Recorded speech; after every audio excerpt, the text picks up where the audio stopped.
Congregação do Senhor Jesus Cristo, o apóstolo Paulo, nós temos visto ao longo de toda a exposição até aqui, tem apresentado para nós as riquezas do Evangelho do Senhor Jesus Cristo, em suas variadas bênçãos, nas suas múltiplas benesses que fluem para nós por meio do Cristo que foi crucificado na cruz do Calvário. Nos capítulos 3, 4 e até mesmo 5, ele fala para nós, especialmente de forma central, a respeito daquela doutrina chamada justificação pela fé, pela qual, segundo diz Lutero, a igreja está de pé ou cai. É a peça fundamental do Evangelho, é o centro do Evangelho, que explica como o homem pecador e culpado pode ser reconciliado com Deus justo e santo e que aborrece o mal. A resposta está em Cristo Jesus, na sua graça, na sua morte, pois ele pagou o preço por nós na cruz do Calvário. Ele levou sobre si o nosso pecado. Ele que não conhecia o pecado se fez pecado por nós e assim a sua graça é suficiente para nos conceder todo o perdão de qualquer pecado. O apóstolo Paulo ele enfatiza isso sobretudo no capítulo 5, não é?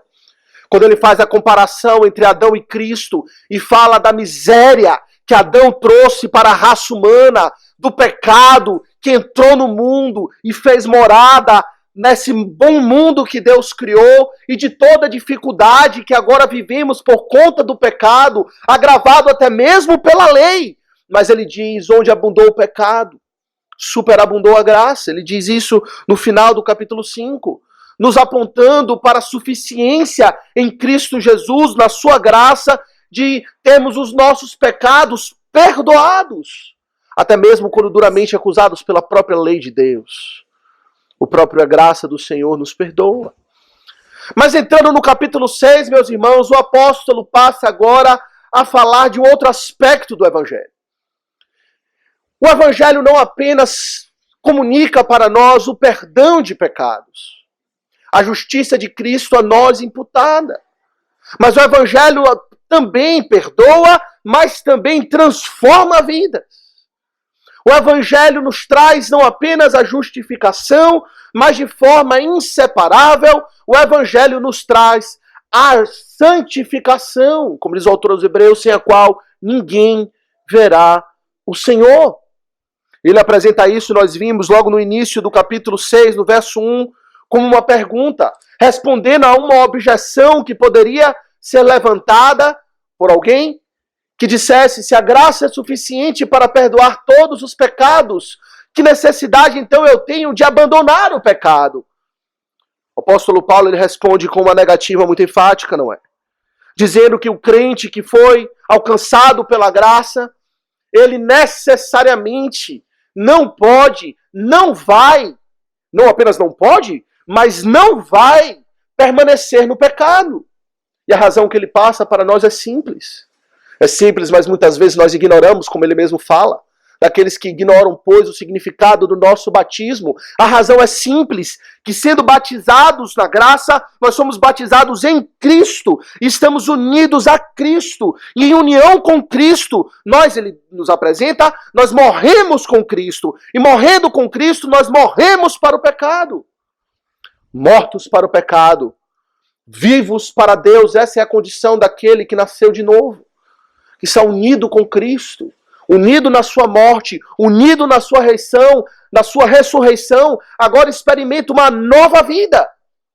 Uma vida essa, que ele diz, não pode ser entregue ao pecado. Ele conclui essa passagem, nós vimos no verso 11, nos trazendo a consideração dessa realidade, que muitas vezes nós, até mesmo crentes no Senhor, ignoramos. Quando ele diz, considerai-vos mortos para o pecado, vivos para Deus em Cristo Jesus. De modo, meus irmãos, que quando o apóstolo Paulo ele traz o assunto da santificação, a primeira coisa que ele nos apresenta não são deveres que temos a fazer, mas ele nos apresenta a suficiência de Cristo para a santificação também. Ele nos fala aquilo que Cristo fez, ele morreu, e na morte dele, nós somos transportados para uma nova realidade, uma nova esfera de atuação, na qual o pecado não reina. na qual o pecado, nós, ou melhor, nós já morremos para o pecado. E vivemos para Deus, ele diz, considere isso. Quando pense na santificação, a primeira coisa que você tem que compreender é que você agora vive numa nova condição. Uma nova situação. Não lutamos contra o pecado da mesma maneira que Adão lutava contra o pecado. Adão lutava contra o pecado na sua própria força. Nós lutamos contra o pecado em união com Cristo. A situação é diferente, ele nos apresenta esta realidade. Considerai-vos mortos para o pecado, vivos para Deus, de modo que o pecado agora ele está fora da nossa vida. Ele nos apresentou uma condição diferente.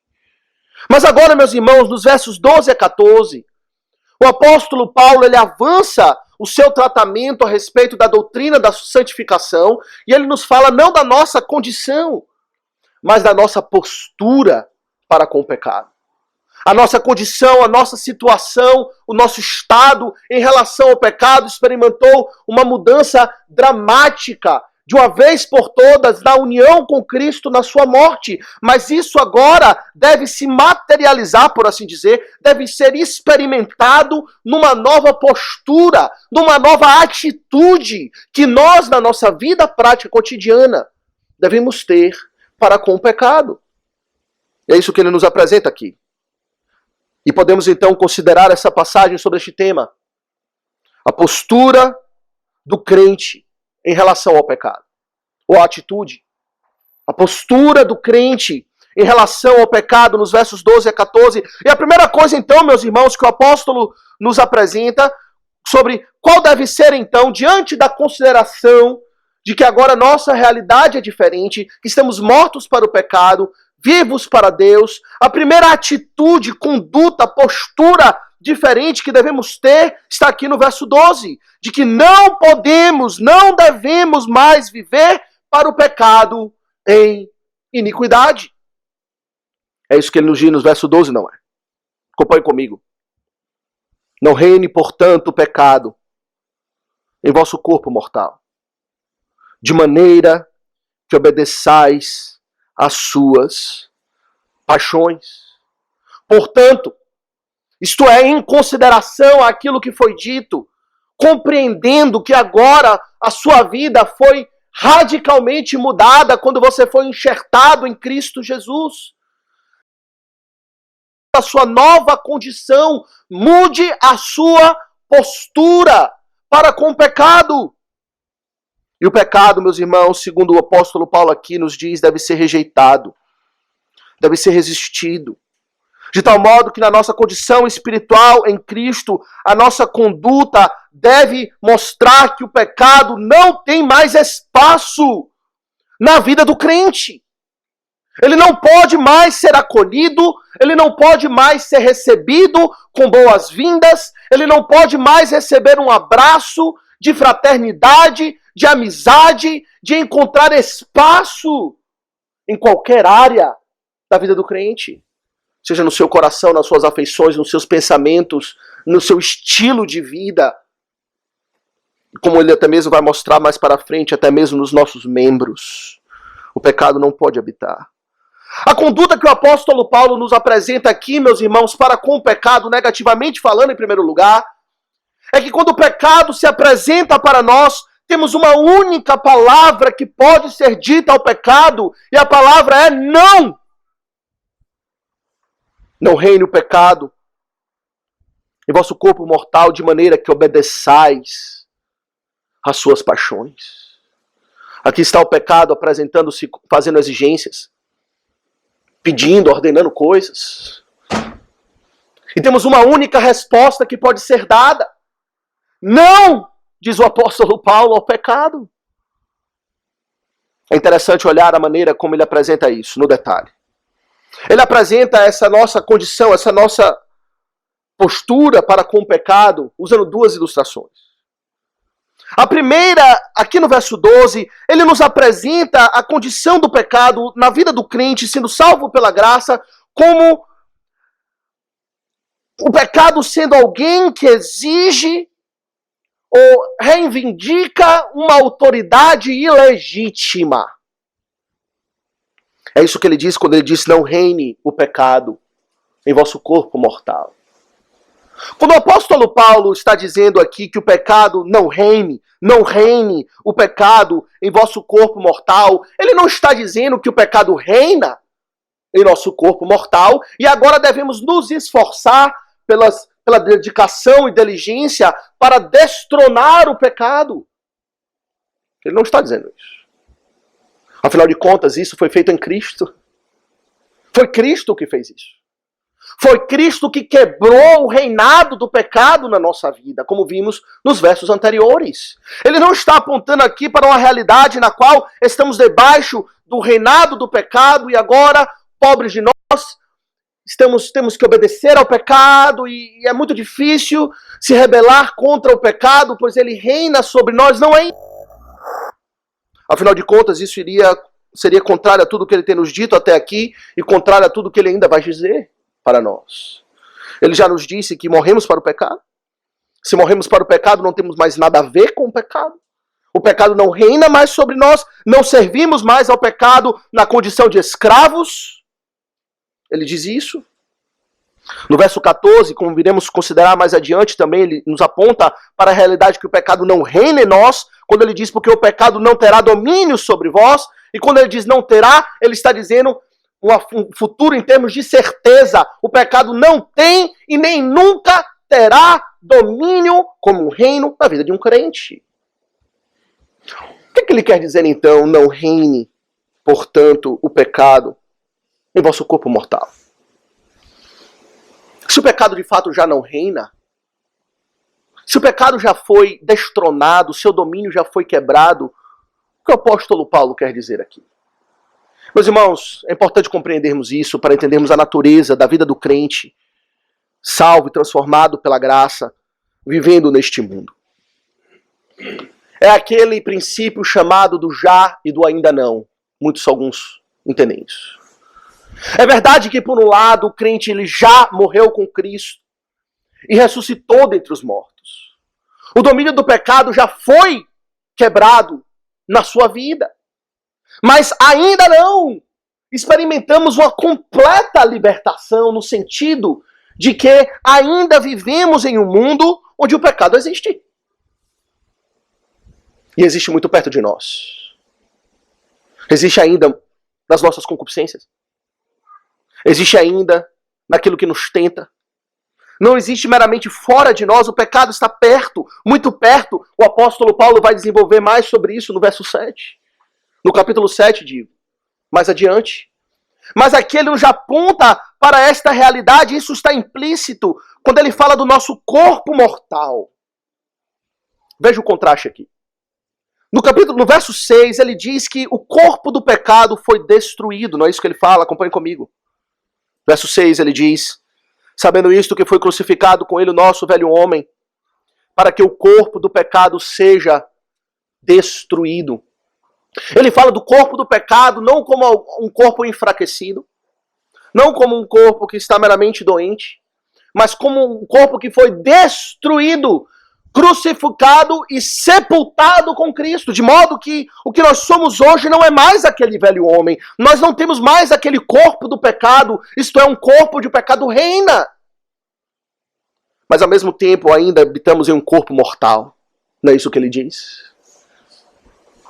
Não reine o pecado em vosso corpo mortal. E a mortalidade do nosso corpo, meus irmãos, nos aponta para o fato de que ainda não fomos aperfeiçoados em santidade. Já não somos o que éramos, mas ainda não somos o que haveremos de ser. Ainda não temos o corpo de glória do Senhor Jesus Cristo. De modo que a interação com o pecado ainda existe. E qual deve ser essa interação? De resistência ao pecado, para não obedecermos às suas paixões, é o que ele diz aqui. Meus irmãos, o que o apóstolo Paulo nos fala aqui é que ainda existem as paixões do pecado, que procuram nos seduzir, procuram nos atrair. E o pecado que foi destronado, fazendo uso com seus dardos inflamados da nossa condição ainda de mortais, ele procura, por assim dizer, restabelecer o seu domínio. Quando ele diz, não reine, portanto, o pecado no vosso corpo mortal, trocando em miúdos, quer dizer que o apóstolo Paulo está dizendo aqui, não permita, na força e na certeza do evangelho em Cristo Jesus, que o pecado volte a reinar. De que ele, na sua tentativa ousada e obstinada, ganhe domínio sobre o seu coração. Isso nunca vai acontecer na vida de um crente verdadeiro. Pois de fato ele já morreu de uma vez por todas para o pecado. Mas o pecado não vai desistir de ganhar o terreno que ele perdeu. Ele é como um ex-monarca que foi destronado, mas que nunca se conforma de ter perdido o seu governo e deseja, de todo jeito, reconquistar o seu domínio. E a nossa obrigação é dizer não. Eu pensei numa ilustração para explicar isso. Uma forma de compreendermos mais ou menos o que o apóstolo Paulo está dizendo aqui, não reine o pecado em vosso corpo mortal. Na condição do pecado como um ex-monarca que deseja reconquistar o seu governo. E eu fico pensando na condição que temos diante do nosso ex-presidente Lula. Aqui está um homem que reinou sobre o nosso país. E fez grande mal. Independente da sua posição política, independente de qualquer outra situação, o fato é, ele fez grande mal. Perdeu o seu governo, perdeu a sua liberdade, foi destronado, mas insiste em obter novamente algum domínio sobre a nação. Não se cansam do Lula livre? De lá da cadeia, ele dá as suas ordens, de alguma maneira tentando reconquistar o domínio e o poder novamente. Enquanto cidadão, nós temos uma obrigação de dizer não, você não volta. Pelo mal que você fez, você não volta. Você já perdeu o seu domínio. Compreenda, pecado, compreenda. Você não reinará neste corpo mortal. É assim o pecado, não é? O pecado quer que nós obedeçamos às suas paixões. Ele dá ordens. Mas ele dá ordens da cadeia. Ele dá ordens de alguém que não tem autoridade. Que não tem direito a ordenar nada. Pois ele já perdeu o seu domínio. Acaso vamos obedecer ordens vindas da cadeia? Acaso vamos nos submeter a exigências e demandas daquele que não tem direito nem autoridade sobre nós? É isso que o apóstolo Paulo está dizendo aqui. Não aceite ordens do pecado, das concupiscências, das paixões do pecado, que procuram nos assediar, que procura restabelecer o seu domínio sobre nós outra vez. Não! Essa é a nossa conduta, essa é a nossa atitude, é a nossa postura para com o pecado, dizer, e ele compreenda com clareza, não terá domínio, não tem, portanto não irei obedecer nada. Essa postura que temos para com o pecado. Olhamos para o pecado como alguém que foi destronado, e que a despeito das suas insistências constantes e diárias, intensas, fazendo uso do nosso próprio corpo mortal, não cedemos às suas pressões. Quer dizer, vai ficar aí morfando na cadeia, não vai sair nunca. É assim que diremos, essa é a nossa postura, é a nossa conduta, atitude. O apóstolo Paulo, meus irmãos, ele desenvolve essa ideia um pouco mais, ainda tratando da conduta negativa, isto é, de rejeitar o pecado.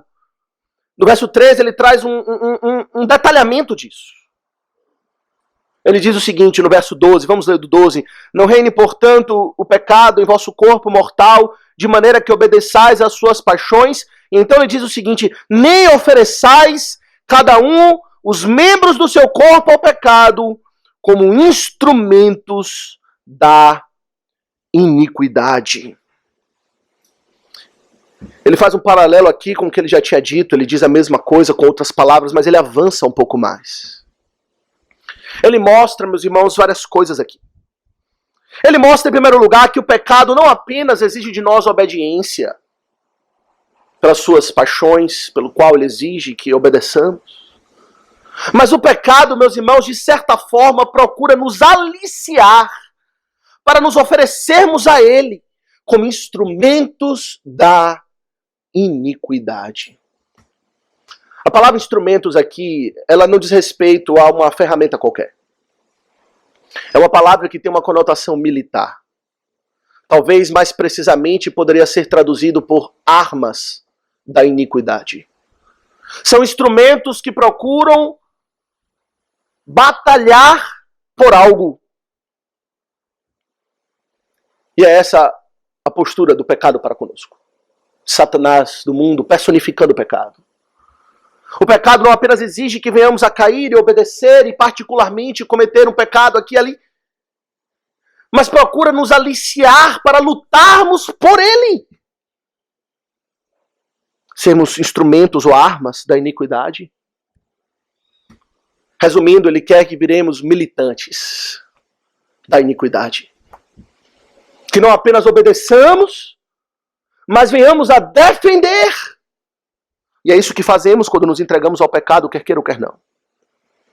Quando nos entregamos ao pecado, estamos nos colocando à disposição, nos oferecendo, como ele fala aqui. Oferecer quer dizer nos colocar à disposição, dedicar aquilo que nós temos a um propósito. E o propósito é batalhar pela iniquidade. Isso não pode existir na vida de um crente. Se entregar como uma arma da iniquidade, daquilo que tanto ofende ao nosso Deus. Meus irmãos, é isso que acontece. Quando pecamos, não estamos apenas obedecendo a uma paixão carnal, mas estamos nos entregando à luta armada em favor da iniquidade. E em favor da iniquidade significa contra o Senhor Jesus Cristo. De que lado você está? Se estamos em Cristo, vamos lutar contra Cristo? Vivendo no pecado, permanecendo no pecado, praticando o pecado? Nos entregar como armas nas mãos do mal e do propósito do mal? Essa não é a postura que o crente deve ter, ele diz. Não é a conduta. Tal a sua condição em Cristo. É interessante a palavra aqui, instrumentos. É a mesma palavra usada em João 18, quando Cristo foi preso. Cristo estava ali com seus discípulos, alguns deles, e de repente chega uma turba, liderada por Judas, para o prendê-lo. E é dito que os guardas que ali estavam chegaram na presença de Cristo com tochas, lanternas, espadas e armas. A mesma palavra aqui. Armados, naquele caso, literalmente, como guerreiros da iniquidade, para prender a Cristo. E, meus irmãos, no momento que nós nos entregamos à iniquidade, pode ter certeza, estamos do lado de cá, do lado de Judas. Estamos pegando em tochas, armas, espadas contra o Salvador do mundo. É essa a conduta que vamos ter? É uma grande tolice fazer isso. Primeiro, porque é uma grande incoerência. Somos salvos pela graça, iremos batalhar pela graça, como ele irá dizer mais adiante. Mas em segundo lugar, é uma grande tolice porque é impossível lutar contra Cristo.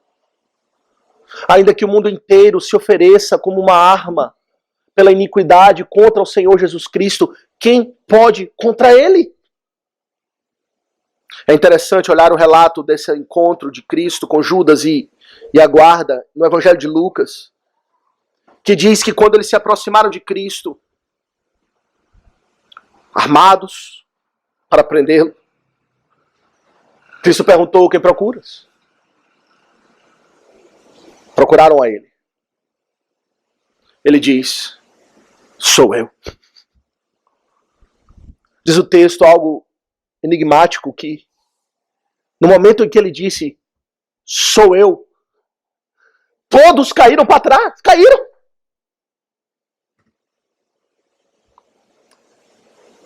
O Senhor deixou claro ali que se eles fossem prendê-lo, não é porque eles eram mais fortes do que Cristo. É porque Cristo se daria voluntariamente a eles. Com o propósito da cruz nós já sabemos. Mas não porque eles conseguiram alguma vantagem sobre Cristo, porque estavam armados com tochas. Se entregar à iniquidade como um instrumento, como uma arma para esta batalha, se entregar para a derrota. Cristo é vencedor. A sua bandeira é vencedora. Os seus propósitos sempre vencerão. E note esse detalhe na passagem, meus irmãos, que no verso 12 ele fala do corpo mortal, mas no verso 13 ele fala dos membros do nosso corpo entregues ao pecado, como instrumentos da iniquidade. Ele mostra aqui claramente como o pecado por vezes se materializa na nossa vida prática, até mesmo no nosso corpo e nos nossos membros. Como os nossos membros podem ser entregues e dedicados e ofertados à iniquidade, cada um deles. É isso que lemos na liturgia, não foi? Quando o Senhor Jesus, no Sermão do Monte, fala a respeito da lei, da conduta que o crente deve ter para com o pecado. Cristo falou isso naquela passagem que lemos do Sermão do Monte. E ele diz que os nossos olhos não devem ser entregues à lascívia, mas que se um dos nossos olhos nos faz tropeçar, qual é a conduta?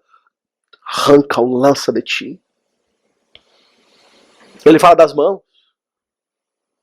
Das mãos que devem ser dedicadas ao Senhor. Ele diz que não te faça tropeçar, pois se sua mão te faz tropeçar, corta a lança de ti. O contexto aqui é adultério, não é? O adultério realmente ele começa pelo olhar, que olha o que não deve. E vai para a mão, que apalpa o que não lhe pertence. E quando fazemos isso, estamos entregando os nossos membros como instrumentos e armas da iniquidade para lutar contra o reino vitorioso de Cristo. Cristo diz: não! Arranca-o, corta-o! O Santo Jó diz: fiz aliança com os meus olhos, como, pois, os fixaria em uma donzela, ele diz. Pois os meus membros não podem, trocando a miúdos o que Jó diz, os meus membros não podem, os meus olhos não podem ser oferecidos como instrumentos e armas da iniquidade. E podemos usar qualquer membro, não é? Os pés podem ser instrumentos da iniquidade. Provérbios 1,15 diz o seguinte: filho meu, não te ponhas a caminho com eles, guarda das suas veredas os pés, porque os seus pés correm para o mal e se apressam para derramar sangue. Quando fazemos aliança com ímpios e entramos em comunhão com eles e nos envolvemos com ele como se pertencêssemos a eles, ele diz: estamos conduzindo os nossos pés para o caminho do mal, para as veredas da iniquidade. É o que ele nos alerta aqui, Provérbios. No Salmo 1, o salmista diz: bem-aventurado o homem que não anda no caminho dos ímpios, cujos pés são consagrados a Deus e não entregues a instrumentos de iniquidade, pois ele não anda por lá. E os ouvidos? Os ouvidos também podem ser muitas vezes oferecidos como instrumentos da iniquidade, não é?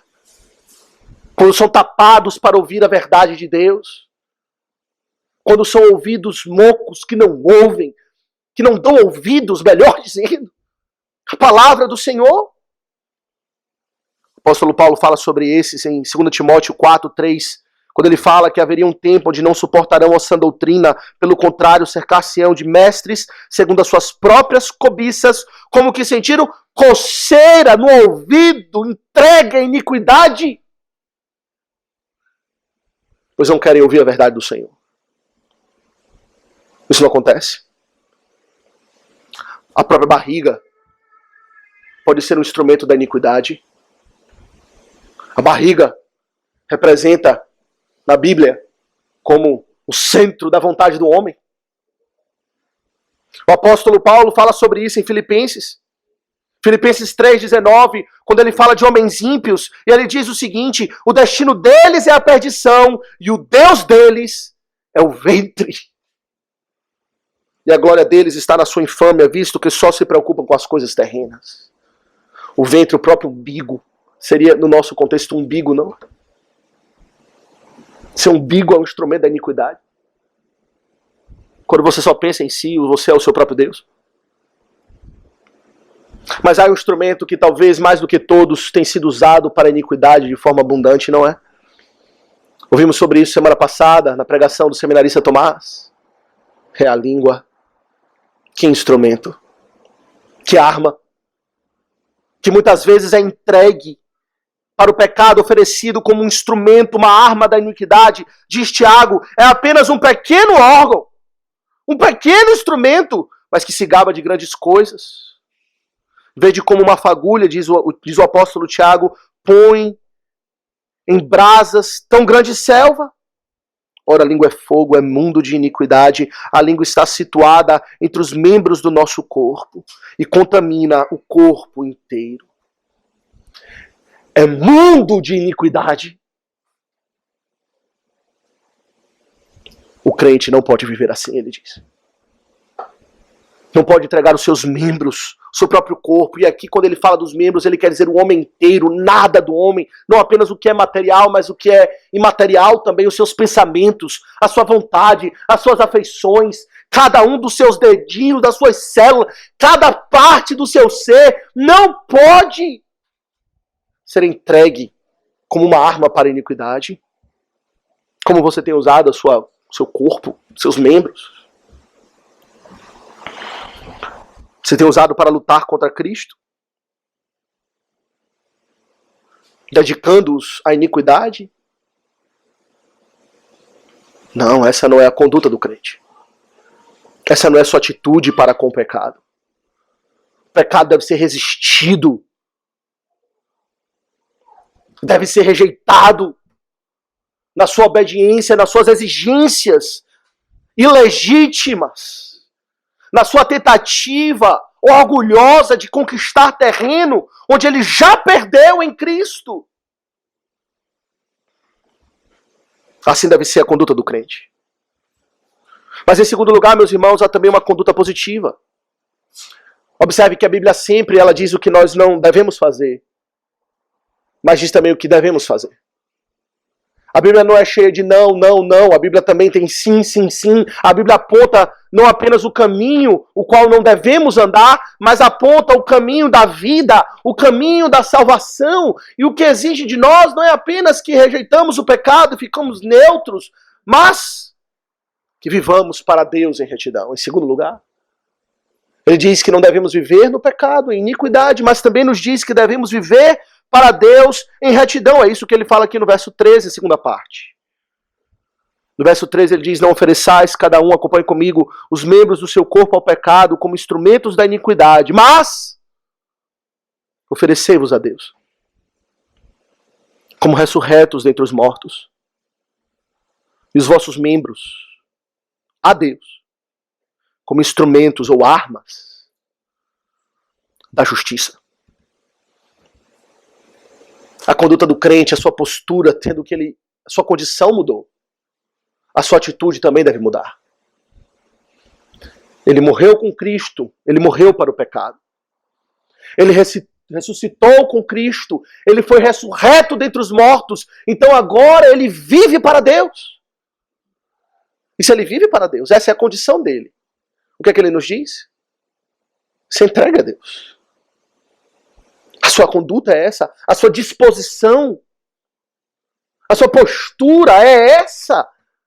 De saber que agora Deus me comprou, eu sou dele, eu nasci para uma nova vida, uma vida essa, vivida em novidade de vida, com base em Cristo Jesus.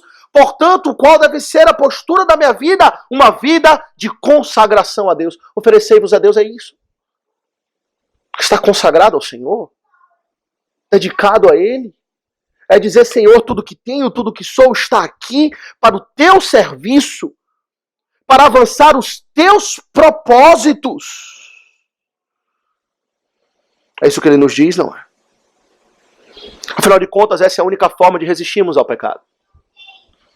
A única forma de resistirmos às ofensivas do pecado, à sedução do pecado, para nos alistar na luta armada contra Cristo, é estarmos já alistados na luta armada do Senhor contra o pecado. É termos um partido muito claro. Nós sabemos que não existe essa de ficar em cima do muro, não é? Muitas pessoas gostam de se ver mais como neutras. Elas sabem, reconhecem que não estão se oferecendo a Deus, que não estão se dedicando ao Senhor, mas também dizem, não, mas eu também não me dedico ao pecado assim, não. Mas não existe meio termo aqui. Nessa luta, ou você está de um lado ou está de outro. Quem comigo não ajunta, diz o Senhor, espalha. Ou estamos nos oferecendo a Deus, lutando por Ele, pela sua causa, por Jesus Cristo, em consagração e dedicação ao Senhor, aquele que morreu por nós, ou estamos oferecendo ao pecado.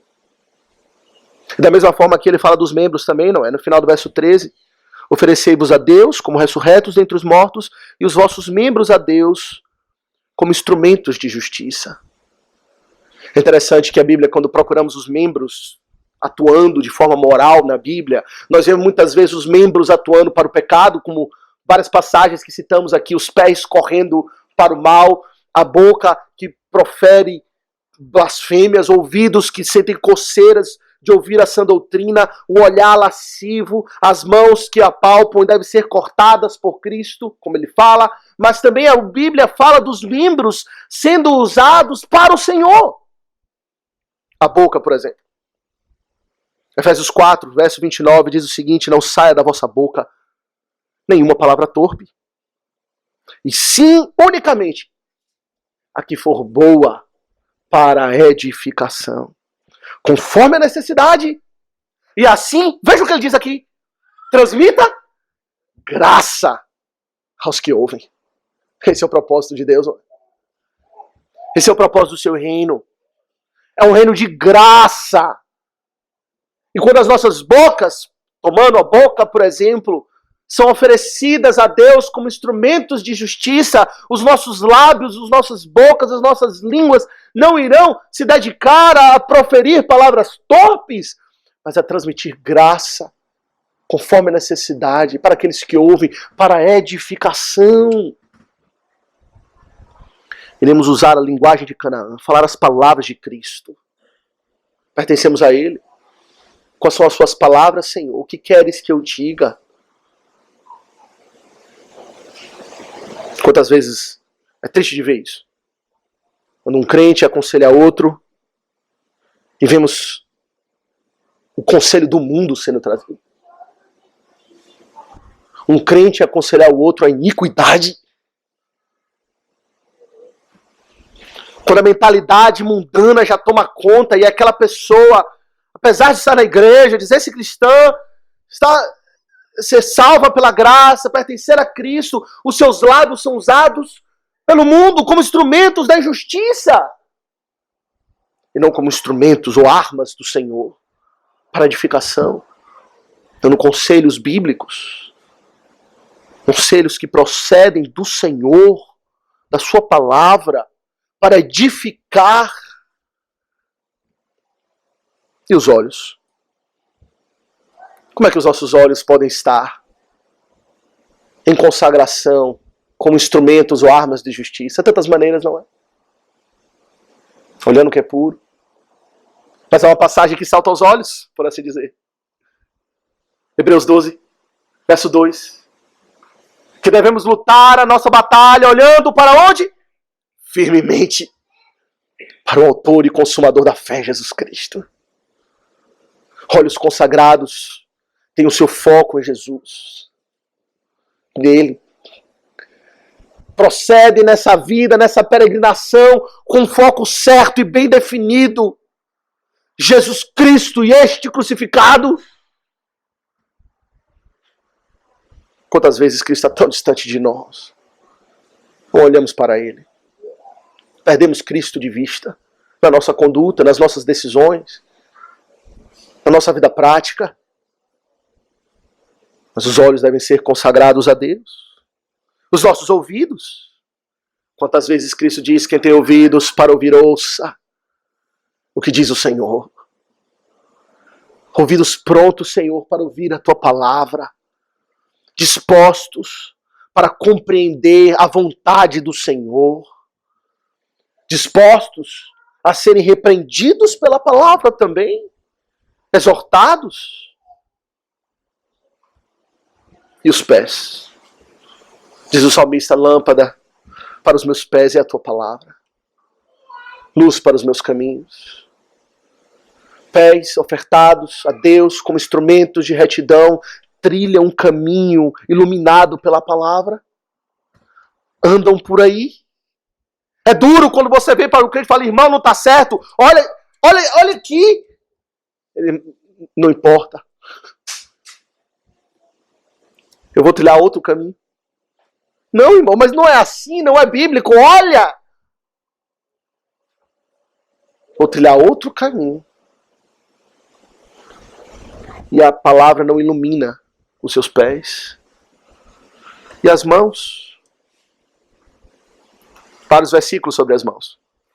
Efésios 4, 28, por exemplo, diz: aquele que furtava, não furte mais, antes trabalhe, fazendo com as próprias mãos o que é bom, para que tenha com que acudir ao necessitado. Uma mão ofertada ao Senhor como instrumento de justiça é uma mão que trabalha, dedicada, é uma mão generosa, é uma mão aberta. Uma mão dedicada ao Senhor não é mão fechada. Pois é aquela mão generosa disposta a acudir o necessitado. Não é uma mão remissa, pois diz o Senhor que ninguém que tendo posto a mão no arado e olha para trás é apto para o reino dos céus. A mão de justiça não olha para trás. Bota a mão no arado e persevera na dependência do Espírito Santo, do Senhor, para viver para o seu reino. São apenas alguns exemplos. Não devemos apenas abandonar o pecado, mas devemos ativamente e positivamente compreender que vivo para Deus, em consagração para Deus. Para alguns crentes pensam o seguinte: contanto que eu não esteja fazendo algo moralmente desprezível ou reprovável, eu estou bem. Não. É interessante considerar a exposição do Catecismo Maior dos 10 Mandamentos. A exposição do Catecismo Maior dos 10 Mandamentos sempre analisa os 10 mandamentos como os pecados proibidos e os deveres exigidos de nós. Todo mandamento do Senhor exige de nós algo positivo, algo que devemos perseguir, buscar e fazer. Essa é a conduta do crente. Deve ser em toda a sua vida. Não viva para o pecado. Viva para Deus. E qual é o fundamento disso tudo em terceiro lugar? Ele nos apresenta aqui no verso 14. Por último. Talvez você diga: eu desejo viver assim. Mas como? Em que condição? O verso 14 nos dá a condição. Ele nos já tinha dito isso nos versos 1 a 11, não foi? Quando ele fala da nossa união com Cristo, e aqui ele reitera essa verdade. Porque, verso 14, o pecado não terá domínio sobre vós, pois não estás debaixo da lei, e sim da graça. Meus irmãos, esse é um versículo, segundo Robert Murray McCheyne, famoso pregador escocês. que ele diz é uma das palavras mais doces de toda a palavra, quando ela diz: o pecado não terá domínio sobre vós. Mas é um dos versos que tem sido mais vilipendiados na história da igreja, pelas interpretações errôneas que são trazidas desse versículo. A primeira parte nós já temos visto, não é? O pecado não terá domínio sobre vós. Nós já vimos isso quando fala do reino do pecado. E o que ele nos diz nos versos anteriores, de 1 a 11, ele nos diz que o pecado não terá domínio sobre nós, porque já morremos para o pecado, em união com Cristo, na morte dele, fomos mortos e sepultados com Cristo. E por isso o pecado não tem domínio. Por isso nós não precisamos obedecer ao pecado. Mas ele acrescenta uma razão aqui. Pois não estás debaixo da lei, e sim da graça. Meus irmãos, esses versículos, especialmente essa expressão, como disse, tem sido interpretado de várias maneiras, e muitas delas completamente opostas ao sentido do que o apóstolo Paulo tem dito aqui. Uma dificuldade da interpretação é pela palavra lei que temos aqui. A palavra lei, meus irmãos, é uma palavra que é verdade. Ela pode ser usada, e o apóstolo Paulo a usa, com vários sentidos diferentes, a depender do contexto. E alguns a usam, a interpretam de uma maneira que não casa com o contexto aqui, e chegam à conclusão totalmente estranha a todo o ensino do apóstolo Paulo. Alguns interpretam a lei aqui como representando a lei moral de Deus, especificamente os seus 10 mandamentos.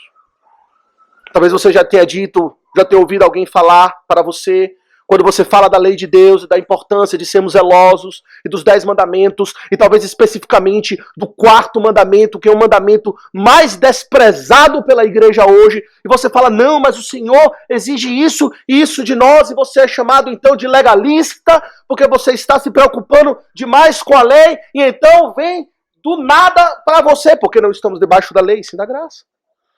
Não precisamos mais nos preocupar com a lei. Não precisamos mais fazer isso. A lei, a graça do Senhor Jesus Cristo, nos libertou da obrigação de guardar a lei.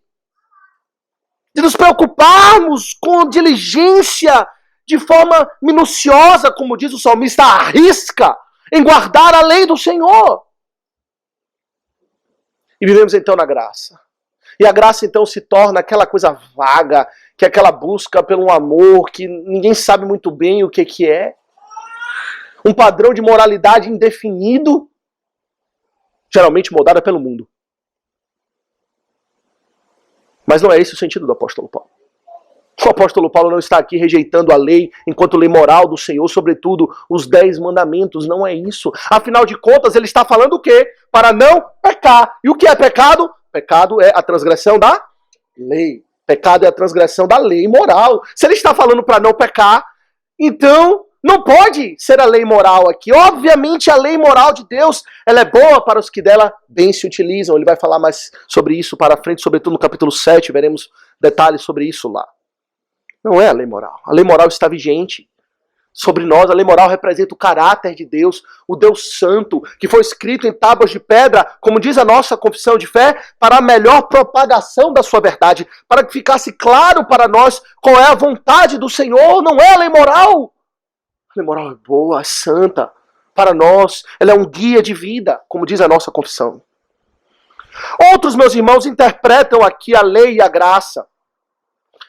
É uma variação dessa primeira interpretação errada. Que diz aqui que lei e graça representam Antigo Testamento e Novo Testamento. Lei é a antiga dispensação e graça é a nova dispensação.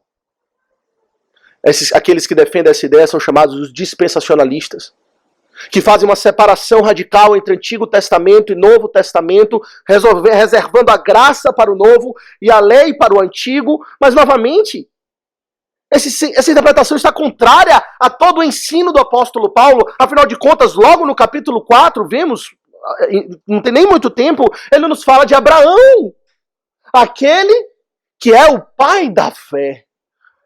Aquele que foi agraciado, justificado, não pelas suas obras, mas foi justificado porque ele creu em Deus, e isso lhe foi imputado para a justiça.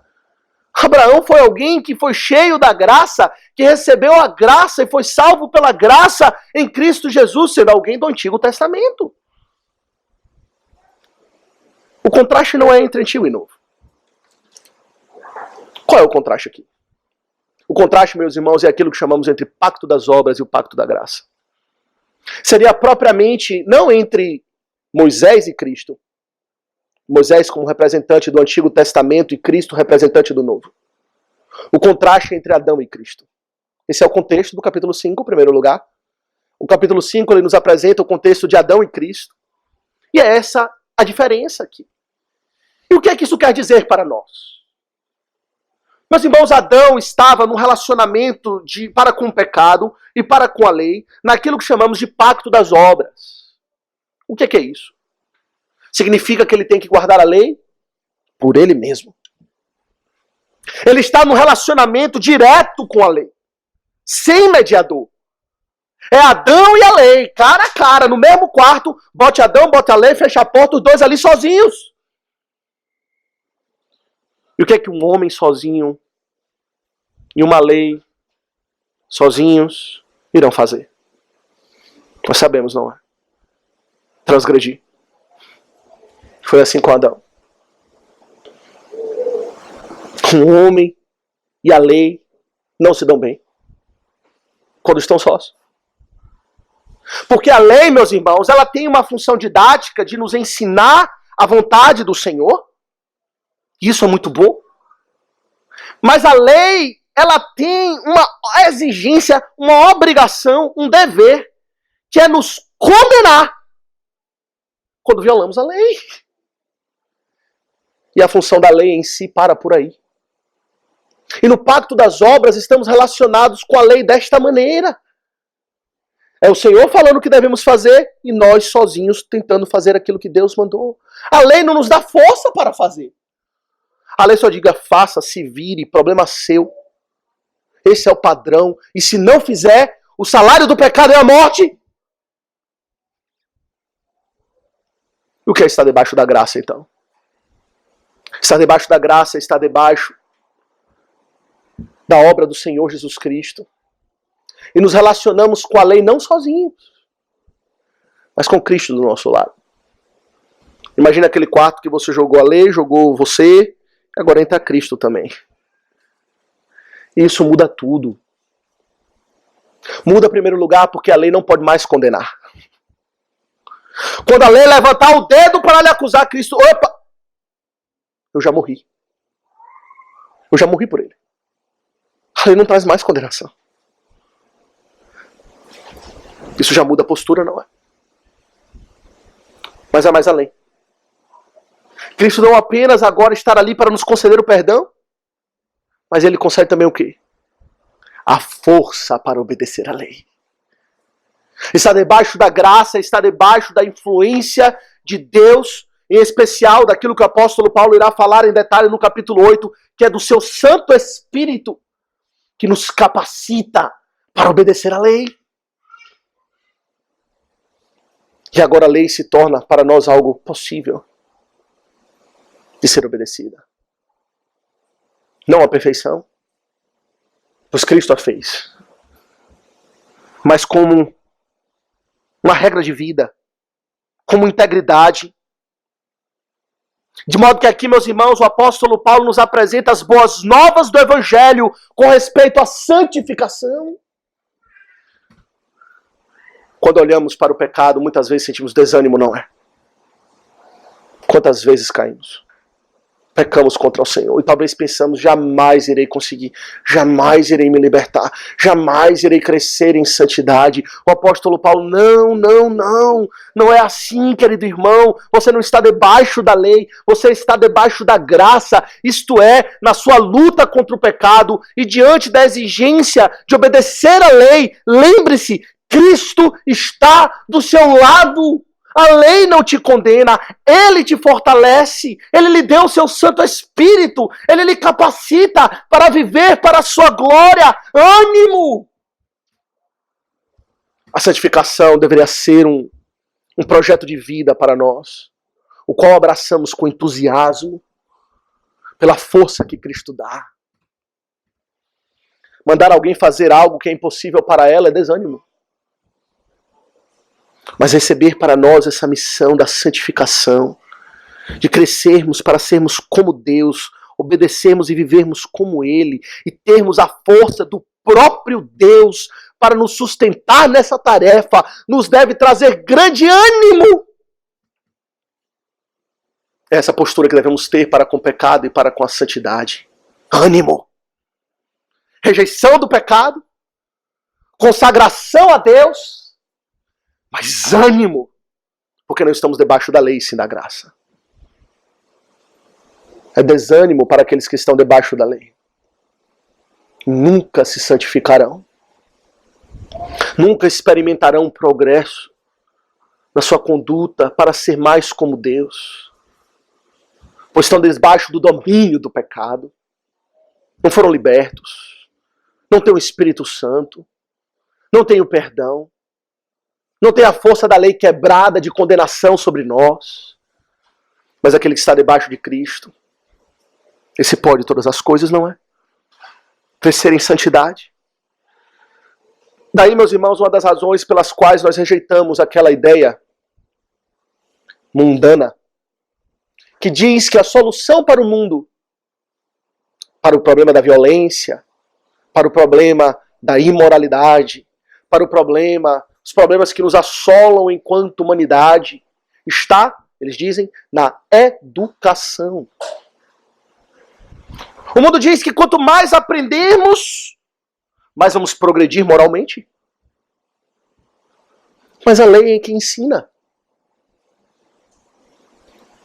A lei ensina o que devemos fazer. Mas a lei não nos dá poder para fazer. A educação não vai fazer o homem progredir moralmente. A educação só vai fazer o homem sofisticar a sua imoralidade. Aperfeiçoá-la. Será uma imoralidade vivida com mais inteligência e mais refinamento. Mas a transformação só pode vir de um lugar, isto é, do Evangelho da graça do Senhor Jesus Cristo. Só o Evangelho transforma uma alma, uma sociedade, uma vida, uma igreja. E será que nós não temos abraçado essa mentalidade do mundo? Será que não abraçamos essa mentalidade do mundo, por exemplo, na criação dos nossos filhos? Quando nos preocupamos mais com a educação que ele vai receber do que com a graça que eles devem receber? Imaginando que é a educação que vai dar a ele grandes coisas na vida? Claro que a educação tem os seus propósitos maravilhosos. Mas não o de fazer o homem crescer no seu caráter à semelhança de Cristo. Só a graça fará isso. Eu lhe pergunto, querido irmão, querida irmã, em conclusão, você tem trilhado este caminho? É essa sua atitude, postura, conduta para com o pecado? Você tem feito progresso na santidade? Ou você tem permanecido no pecado?